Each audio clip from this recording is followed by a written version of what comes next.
ప్రభుత్వం నిర్ణయించిన ధర ప్రకారం పంటలు కొనుగోలు చేయాలని ఎంపీ రఘునందన్ రావు సూచించారు. సిద్దిపేట జిల్లా గజ్వేల్ మండలంలోని అనంతరావుపల్లి గ్రామంలో సిపిఐ పత్తి కొనుగోలు కేంద్రాలని MLC Yadava Reddy, AMC chairman Narender రెడ్డితో కలిసి ప్రారంభించారు.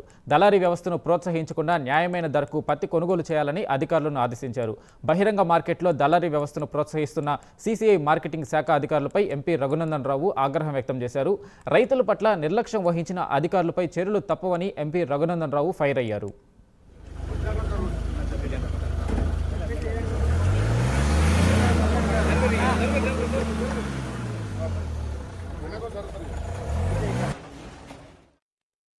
రాజ్యం బాగుండదనేది పల్లెటూర్లలో రైతులు చెప్పేటువంటి మాట.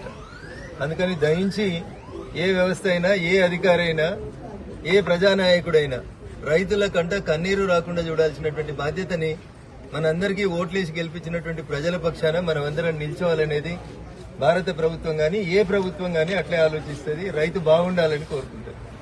అందుకని రైతును ఎక్కడికో దూరానికి పంపించి కొనుగోలు చేస్తే కష్టమవుతుందని ఎక్కడికక్కడ, అది వడ్ల కొనుగోలు కేంద్రాలైనా, మక్కల కొనుగోలు కేంద్రాలైనా, పత్తి కొనుగోలు కేంద్రాలైనా రైతులకి సాధ్యమైనంత తక్కువ దూరంలో పెట్టి రైతన్నలకి సహకరించాలనేది ప్రభుత్వం యొక్క ఆలోచన. సహకరించాల్సిందిగా ప్రజాప్రతినిధులకి, రైతన్నలకి అందరికీ కూడా సవినయంగా అప్పీల్ చేస్తా ఉన్నాం. భారత ప్రభుత్వం గణనీయంగా ఎంఎస్పీ రేట్లను పెంచుతూ వస్తా ఉంది. రకరకాలైనటువంటి పంటలకి మోడీ గారు అధికారంలోకి వచ్చే కంటే ముందున్నటువంటి రేట్ల కంటే, 2014 కంటే ముందున్న రేట్ల కంటే ఇప్పుడున్నటువంటి రేట్లతో కంపేర్ చేసి చూసినప్పుడు దాదాపు రెట్టింపు ఎంఎస్పీ రేట్లను పెంచడం జరిగింది. నేను మిగతా పంటల గురించి మాట్లాడదలుచుకోలేదు, కానీ ఈ రోజు మనం ప్రారంభిస్తున్నటువంటి పత్తి కొనుగోలు కేంద్రాల విషయానికి వచ్చినట్లయితే 2014 నరేంద్ర మోడీ గారు ప్రధానమంత్రి అయ్యే కంటే ముందు ఎంఎస్పీ రేటు, ఇది మీకు అందరికీ కూడా కనబడుతుంది, అబద్దాలు చెప్పాల్సిన ఏం లేదు.